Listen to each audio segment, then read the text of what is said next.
Well, thank you very much, everyone. Great honor to be here with my friend. I'm delighted to welcome President Macron back to the White House. We've been together quite often, but not that often in the White House. We honored the President, First Lady of France, not so long ago. There was a beautiful evening, and we will not soon forget it. It was a beautiful day and evening, and many fond memories. I also want to thank Emmanuel for hosting me in Paris last December after a historic election win to witness the reopening of the spectacular Notre Dame Cathedral, where you did an outstanding job in bringing it back together. That was a sad day watching that burn, and 5 years later you had it up, and it was they say more beautiful than it was before, so I think that's a great achievement. That was not easy. France is America's oldest ally. Our cherished partnership has been a force for freedom, prosperity, and peace from the very beginning. We're now working on some very interesting developments. One in particular, as you know, the war between Russia and Ukraine. In the American Revolution, French support helped us to seize our destiny as an independent nation. In the First and Second World Wars, our citizens shed blood together on the battlefields of Europe. And I'll never forget joining President Macron 6 years ago on the 75th anniversary of D-Day. That was some day. The purpose of our meeting today is to end another battle, a really horrible one, a war, something that we haven't seen since the Second World War, that is ravaging European soil, the deadliest and most destructive conflict that one can imagine. I've seen the pictures, I've seen the satellite photos and lots of other photos, and it's a horrible thing that's happening. Thousands of people are dying a week. This very day is the third anniversary of the invasion of Ukraine, which would never have happened if I was president. That was not going to happen. The horrors of this gruesome and bloody war can scarcely be overestimated. Hundreds of thousands of people, Russians and Ukrainians in particular, have needlessly died. An entire generation of Ukrainians and Russian men has been decimated. 1,000-year-old cities have been turned into rubble. Those beautiful spires that you used to see there, they were most beautiful in the world, they say, are lying in heaps of rubble, blasted to smithereens. It's time to end this bloodletting and restore peace, and I think we're going to do it. We've had some great conversations, including with Russia. Since my return to the White House, we've made more progress toward that goal in 1 month than occurred in the past 3 years. And I've spoken with both President Putin and President Zelensky. And again, a lot of good things toward peace are happening, moving it, I think, pretty quickly. Last week, Secretary of State Marco Rubio, National Security Advisor Michael Waltz, and Special Envoy Steve Witkoff conducted successful talks in Saudi Arabia with the delegation from Russia, and I'd like to thank the Kingdom of Saudi Arabia and the King and Mohammed, great people. They're really working hard to get this done. Our focus is on achieving a ceasefire as soon as possible and ultimately a permanent peace. My meeting with President Macron today was another important step forward in that sphere, because he's been very much involved right from the beginning in trying to get it over with, and we're going to get it done. I believe that Emmanuel agrees with me on many of the most important issues. Chief among them is this is the right time. It may be the only time. You know, that's a very interesting and horrible situation, and that could evolve into a third world war. We're not going to let that happen. Should have never started, but it did. And what a mess, what a horrible, bloody mess. I'm also pleased that President Macron agrees that the cost and burden of securing the peace must be borne by the nations of Europe, not alone by the United States. And Europe must take that central role in assuring long-term security of Ukraine, which they want to do. And that's not a very big step. The big step is what's going to happen over the next few weeks. The United States has put up far more aid for Ukraine than any other nation. Hundreds of billions of dollars. We've spent more than 300 billion, and Europe has spent about 100. 100 billion, that's a big difference, and at some point we should equalize.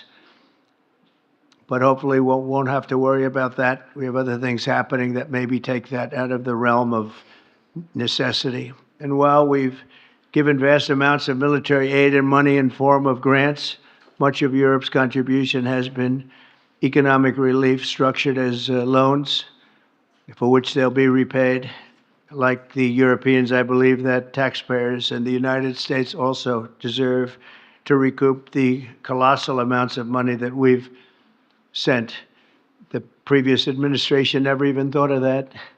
They didn't think of a lot of things, like why did they let it start in the first place? That is why we must have an agreement with Ukraine on critical minerals and rare earths and various other things as security. And I think that that's happening. I think we've made a lot of progress. I had a report just given to me before walking in that we've made, Emmanuel, a great deal of progress toward getting that. I've been elected by the American people to restore common sense to Washington and indeed to the world. And I believe strongly that it's in the best interest of the United States, the best interest in Europe, the best interest of Ukraine, and indeed the best interest of Russia to stop the killing now and bring the world to peace.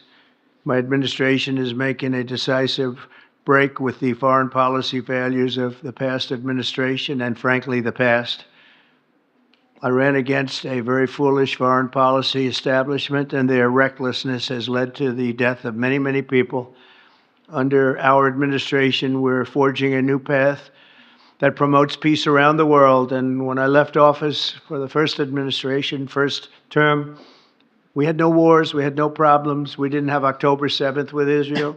We didn't have Russia and Ukraine going at it. We didn't have the problems in other parts of the Middle East. We didn't have inflation. It was a whole different world. And you know what else we didn't have? Millions of people pouring through our borders, many of them criminals released from other nations and put right into our land, murderers and drug dealers, gangs. We didn't have any of that. It's a different time, but now we have it and we're fixing it. We'll fix it all up. We'll get it done as quickly as possible. And we've made a great deal of progress. People are saying it was the best month for a president in our country's history. I hope that's right, but I feel it's right. We've done a lot of things in a very short period of time, 4 weeks. As I've said before, it's my hope that my greatest legacy, however, will be as a peacemaker and a unifier. I want to bring peace, not war. I thank President Macron for joining us today in this urgent work we're doing. And we have some wonderful people up front right here that have worked so hard. Steve Witkoff, thank you very much. And Michael Walsh, thank you. Scott, thank you very much. And JD, thank you. They've really done a job. They worked very hard. It's a real passion to get this war ended. And I'd like to now we invite Emmanuel to say a few words, and then we'll take questions. And again, Emmanuel, it's a great honor to have you with us at the White House. Thank you very much, please. Thank you, Mr. President. Thank you, dear Donald. Ministers, ladies and gentlemen, mesdames et messieurs, je vais dire quelques... Ladies and gentlemen, I'll be saying a few words in French. Thank you very much, Mr. President, dear Donald, for your hospitality and for this visit. As you mentioned, we have had the opportunity to meet over the past few years. Since your first term, we've been able to discuss matters in Paris and also here at the White House. And it has always been a great joy to do that. And I would like to commend you. And thank you, Mr. President, for extending this friendship to France and taking part in the ceremony at Notre Dame that you mentioned before. It was a great honor for the French people to reopen the cathedral to the rest of the world, and your presence was a testament to that friendship. As the President said, this friendship dates back to the Revolutionary War, since the beginning of the United States, and whenever we've needed to, we've been able to come together and be on the right side. We've been able to be united to defend peace and sovereignty. namely in the two world wars that marked the 20th century, from Lafayette to Pershing and to the many Americans who landed on Omaha Beach. And we spoke earlier before, and you mentioned that one of those gentlemen was able to visit you here, one of the veterans. This is part of history, which puts us in the world that we are in today. And as the president just said, there are many challenges in this world. And over the past few days, we have one main objective, which is the geopolitical situation. Mr. President, I really wish to thank you for making changes to your schedule to meet with us so quickly. I think we've made very substantive steps forward during our discussions, and this is a major step in what we're experiencing today. We had a video conference with all of the G7 leaders, which was an opportunity for us to discuss this matter 3 days after the Russian war in Ukraine and to express our support for President Zelensky to the Ukrainian people, but also to speak and share about our desire for a lasting peace. This is what we have spoken about very forcibly over the past few weeks. We thought that this war was only going to last a few weeks when it broke out in 2022. We admire greatly the courage of the Ukrainian people. And Mr. President, I wish to thank you for this. You mentioned that there are responsibilities on Europe's side, and indeed, we have invested $128 billion in aid to Ukraine and the Ukrainians. Ukraine has been able to hold the front of our collective security. It's fought over these past few years for its independence and for its sovereignty, but also for our collective security, because I think that no one in this room wants to live in a world where it's the law of the strongest and international borders can be violated from one day to the next by anyone. Over the past few hours, and as you mentioned this, Mr. President, we've been able to see a few things take shape. First of all, allow me to commend you on your decision to work with President Zelensky and to conclude this agreement that's so important for the U.S. and Ukraine on rare earths, critical minerals, but also having substantive conversations with President Zelensky during this key phase of achieving this deal, which is a major commitment to Ukraine's sovereignty, and I think that's very commendable. We also have a shared desire to build peace. We will have this responsibility. This is 10 years after the war started in Crimea, and then we saw the events in the Donbas region and along the northern part of the country. We want to save lives. We want to bring prisoners back and bring back families and children, because there's also humanitarian tragedy affecting the Ukrainian people. We had lengthy discussions with the president, and we spoke about our desire to bring an end to conflicts, to have a truce that is measurable, verifiable, and that enables negotiation of a lasting peace, where we will discuss not only Ukraine's reconstruction, its territories, but also the security guarantees, meaning maintaining peace over the long term. As I said to the president, we've experienced peace accords that were only ceasefires without ensuring security guarantees, Minsk I and II. And we want to make sure this doesn't happen again. And I know that the president has expressed the desire to be a player for peace in the region. I've spoken with some 30 European leaders and allies in recent days. We want to bring together these allies, and share the same vision. This peace must not mean a surrender of Ukraine. It must not mean a ceasefire without guarantees. This peace must allow for Ukrainian sovereignty and allow Ukraine to negotiate with other stakeholders regarding the issues it affects, But it is also a country in which we need to shoulder our responsibilities so that we ensure security and stability for Ukraine and for the entire region. And for us Europeans, this is an existential issue. We also spoke about these issues at length with the president. We've worked with President Zelensky and gotten to some of the details of the various phases of the negotiation. And we've also been able to speak about some of this work with our British partners to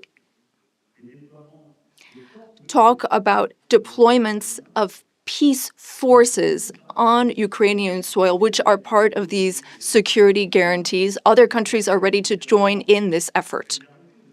Solidarity and support from the U.S. will be crucial to this, and I thank you, Mr. President, for beginning to work with us on this issue and the agreement that you are preparing to sign with Ukraine and with all of these discussions we've had are very solid guarantees that we are understood and that we have the same wish, peace as soon as possible, lasting, solid peace for everyone.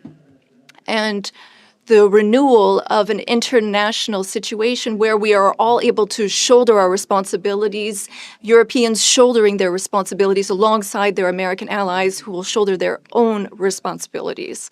I also wanted to be very clear, Mr. President, about Europe's commitment. We have committed to building a lasting peace.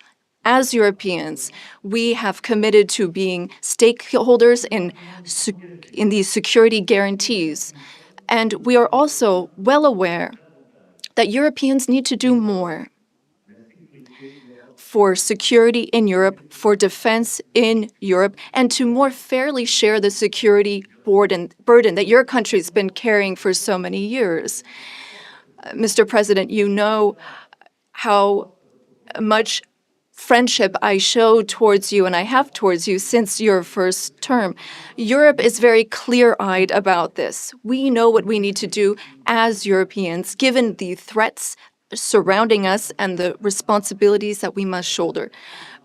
We spoke about the Versailles Agenda, which allowed the Europeans to take a historic step and increase their investments. Europeans are ready to do even more and to go even farther. And several leaders said that to me before I came here to meet you. Mr.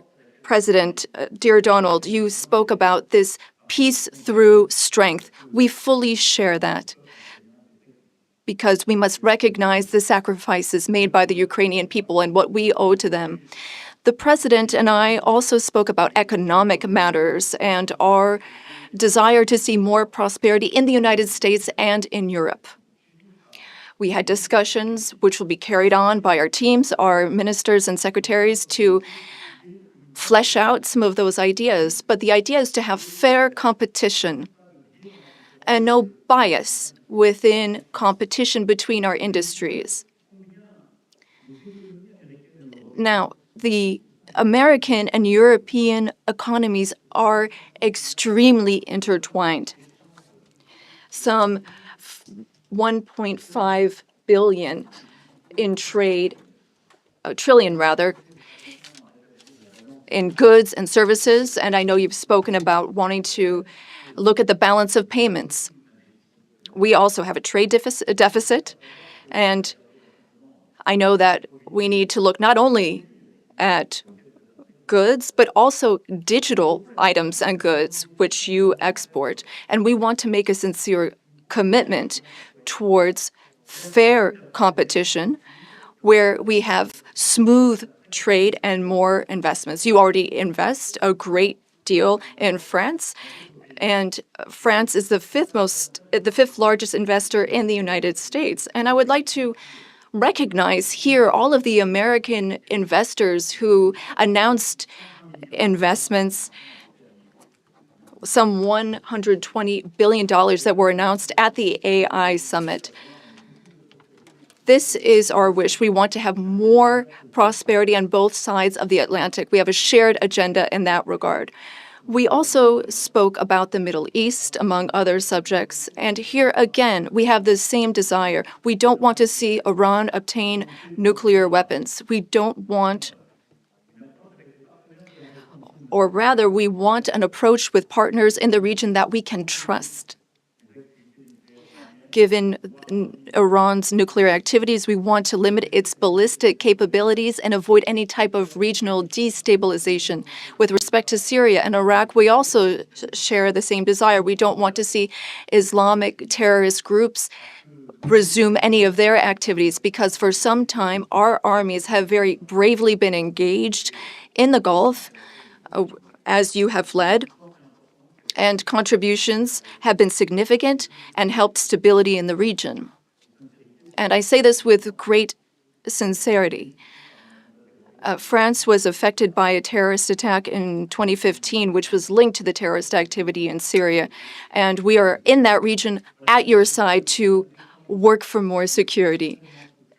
Ladies and gentlemen, we had extremely productive discussions this morning during the conference, and we spoke with our ministers and counselors and advisors. And I wish to say, after speaking with President Trump, I am fully believe that there is a path forward. We share the same beliefs. We know what work needs to be done, and in the weeks to come, we will work on that. Our teams will come together in various formats to make sure that we have this solid, lasting peace with great strength. Mr. President, thank you so much for welcoming me here today. Thank you so much for these productive discussions and for your commitment. Thank you, dear Donald. Thank you, Emmanuel. Thank you very much. It's great. Okay, thank you very much. Brian, would you like to ask a question? Go ahead. Welcome, President Macron. I just want to touch upon real quickly the Harvard poll that came out that had, thank you very much, the Harvard poll that came out had you up 9+ points, and all of your agenda that you ran on, you're accomplishing that. You got the support of the American people, including stopping the war in Ukraine. If you can comment on the latest Harvard poll, I'd appreciate that. Well, I was honored by it. It was a big poll, and it's usually a poll that leans on the other side of things, the other side of the world, so to speak. But the Harvard poll is a respected poll, and it has us not only leading, but leading by a lot, and leading on every single issue that we've talked about. And as I said, we've become the party of common sense, and I think that's a very important element now, common sense, because what's happening in the world and even in this country, some of the things that took place, many of them are now canceled, and the rest are being canceled as we speak. But we've moved very rapidly and I think very effectively. So I was honored by that poll. Thank you very much. Appreciate it. Mr. President, Go ahead, please, go ahead. Mr. President, you said before that you would like to see Russia. Yes, go ahead. That you want Russia to meet and you're meeting in Saudi Arabia you're meeting in Saudi Arabia with President Putin. Will that happen regardless of any progress on the Ukrainian file? Yeah, I think the meeting in Saudi Arabia was a fantastic one. We met with the Crown Prince.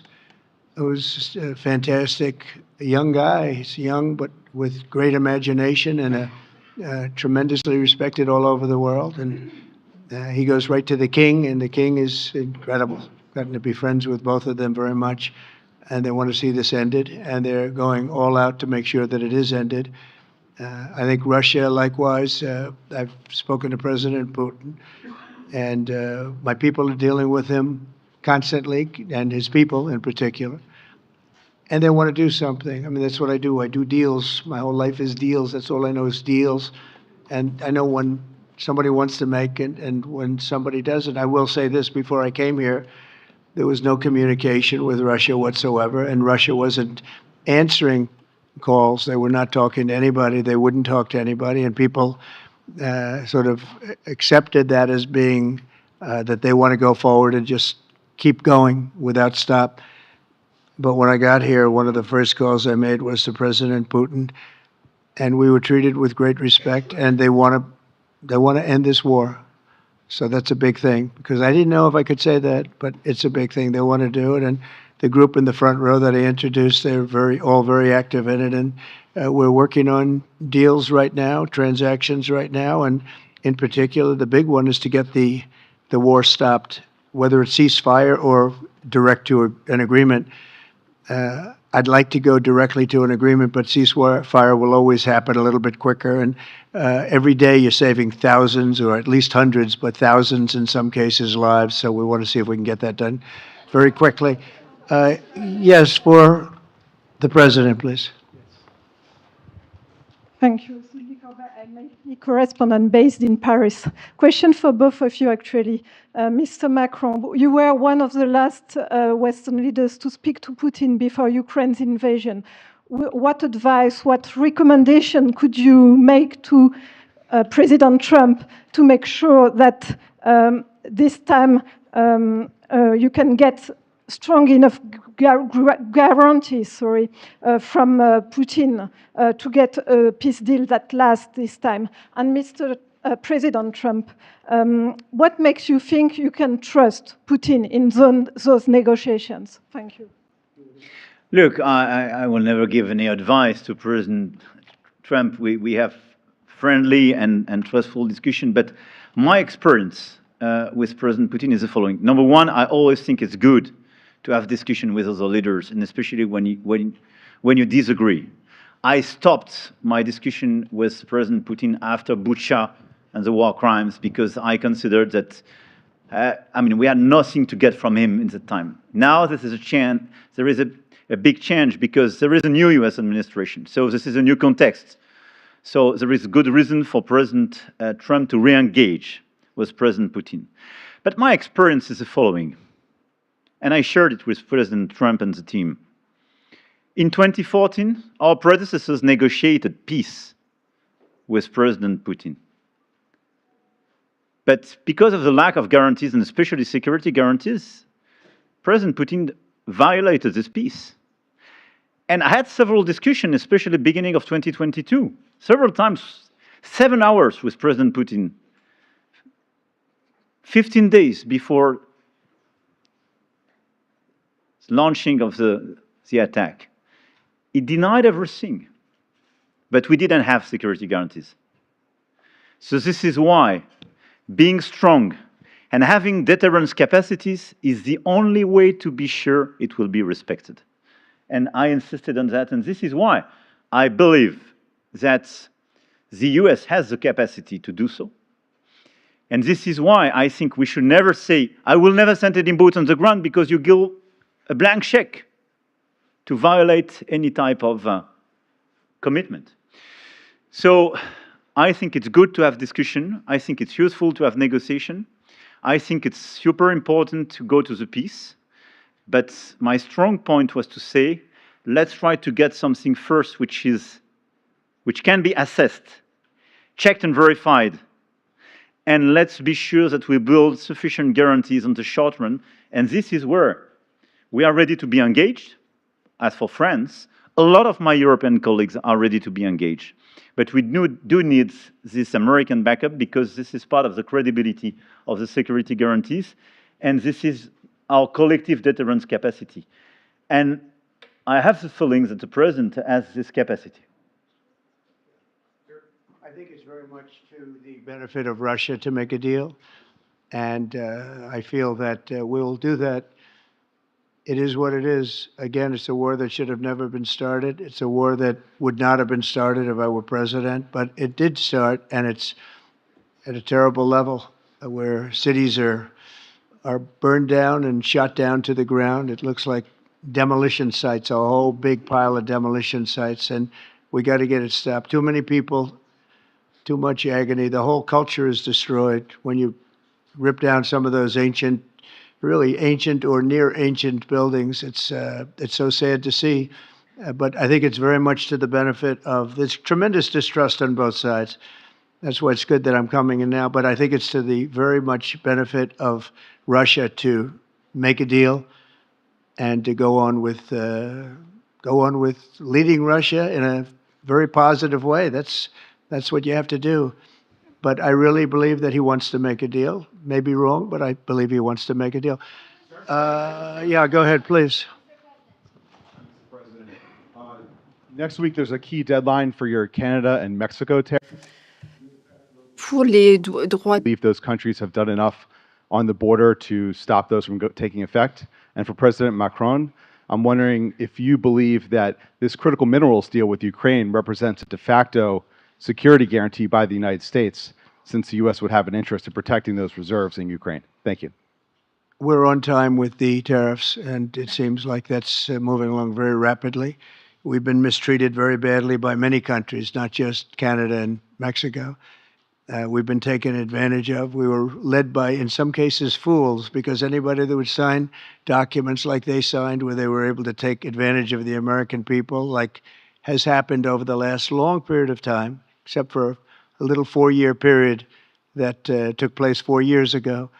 But anybody that would agree to allow this to happen to our country should be ashamed of themselves. No, the tariffs are going forward on time, on schedule.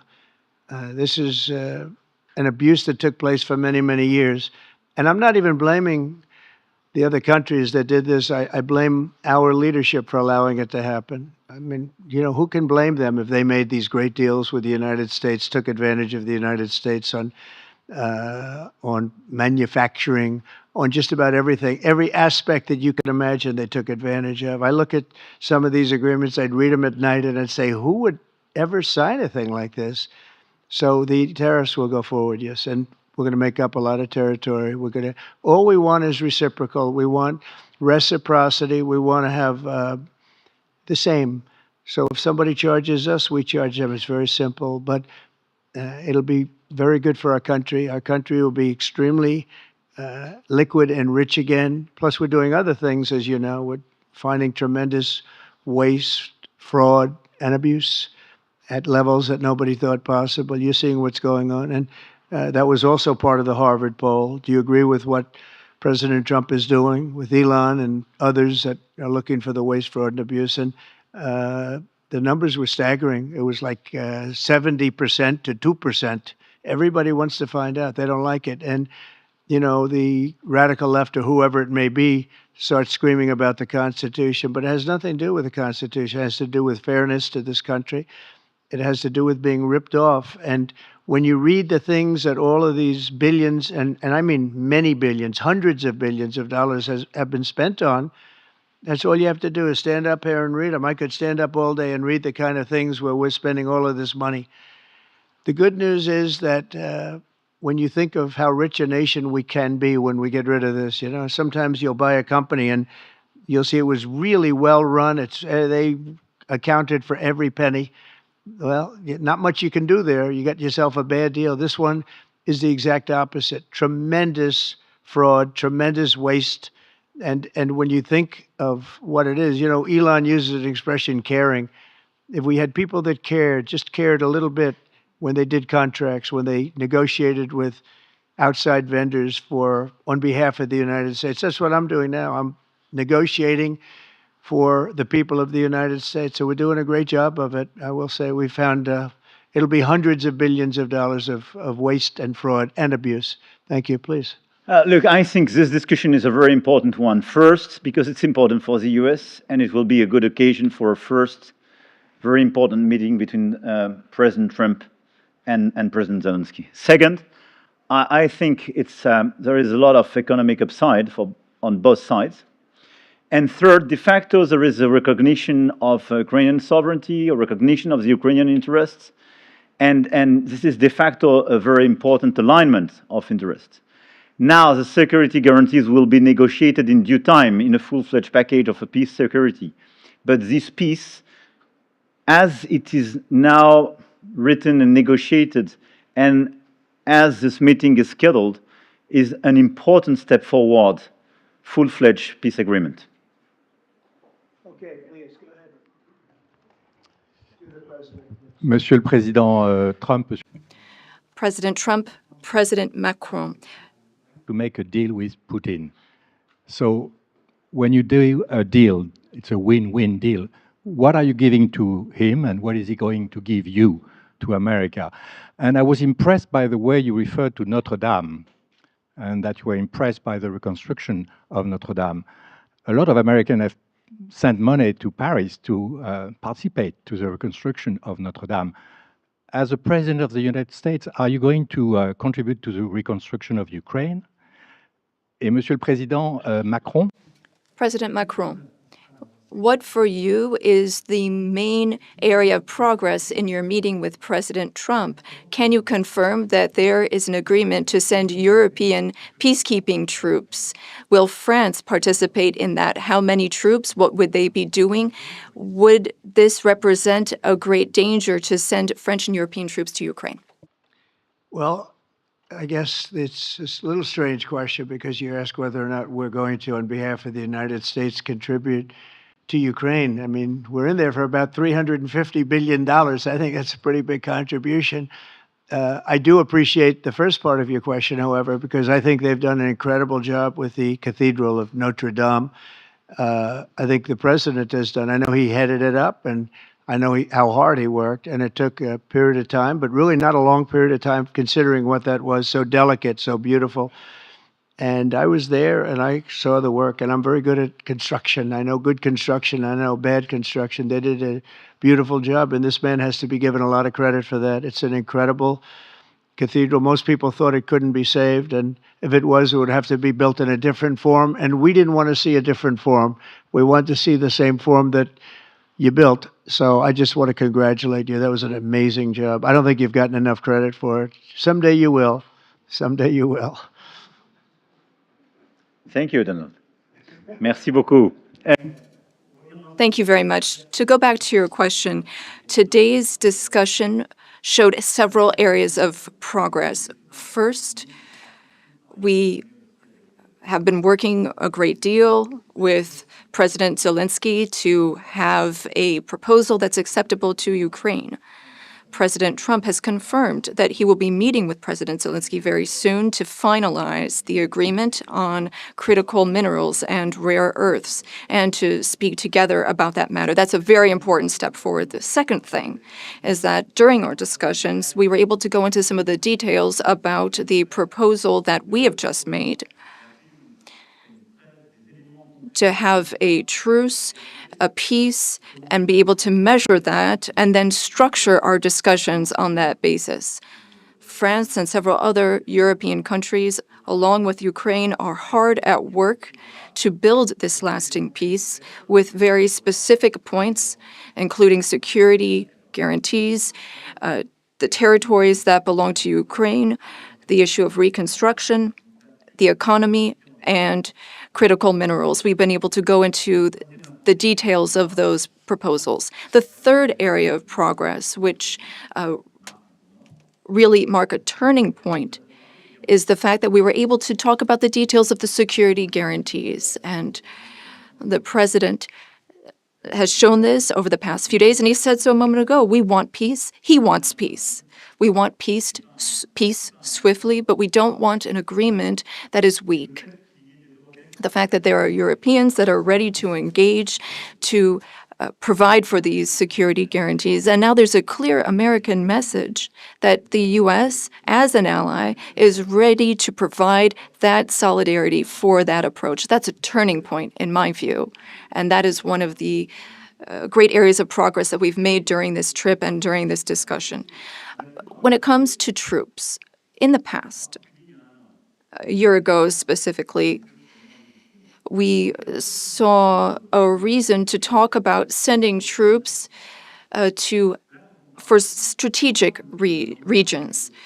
Today, when we talk about troops, we're talking about sending them in after we've negotiated a lasting peace. And once we have that solid, lasting peace that's part of an agreement signed by Ukraine, signed by Russia, and for which we will provide the guarantees, then at that point, and recently France has worked with the UK to provide its contributions. We've worked on plans. We've worked with our militaries not to go to the front lines, not to go into occupied territories, but as a show of support to show that we have a negotiated peace signed by both sides, and that is a peace we will preserve. So these would be peaceful deployments of troops, not for combat. These would be deployments of an assurance force. They would be limited, but they show solidarity. I've also spoken with all of our allies, and there are European and non-European allies who are ready and willing to take part in that effort. Countries have helped Ukraine maintain its military capabilities in terms of the number of soldiers it has, equipment, whereas others have provided logistical support on the ground. The question is whether or in what form the U.S. will contribute. And during our discussions, and during the discussions with Russia, we've understood that this would be acceptable to Russia, and that's a very important area of progress. And that means that in this context, the Europeans will shoulder their part of the burden, their share of the burden.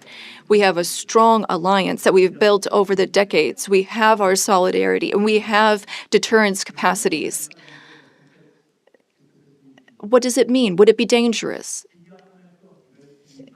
If there is an agreement signed by Ukraine and Russia, thanks to the efforts of President Trump, and if we provide the guarantees and Russia violates the agreement, then it would be in conflict with everyone who is engaged in the peace process. And that is a change.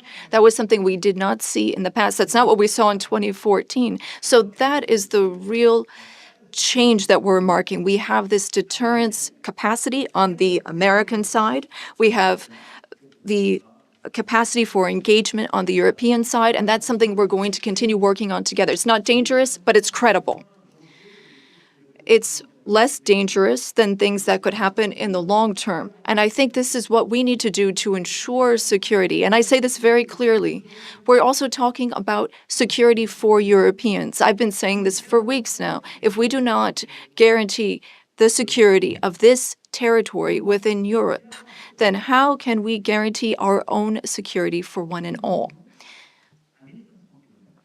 We live just 1,500 kilometers from Ukraine, and the Germans and Polish are even closer. So our collective security is important. We need to answer this call for Europeans to be more engaged, and Americans will be there still in solidarity. Europeans are working for their collective security, but I really think this was a turning point today in our discussions. Emmanuel, thank you very much. Great job, and it's been wonderful being with you. Say hello to your beautiful wife, and we will see you again soon. We'll be speaking often. We'll get this thing worked out. We're going to get it done. So important, and great job. Thank you.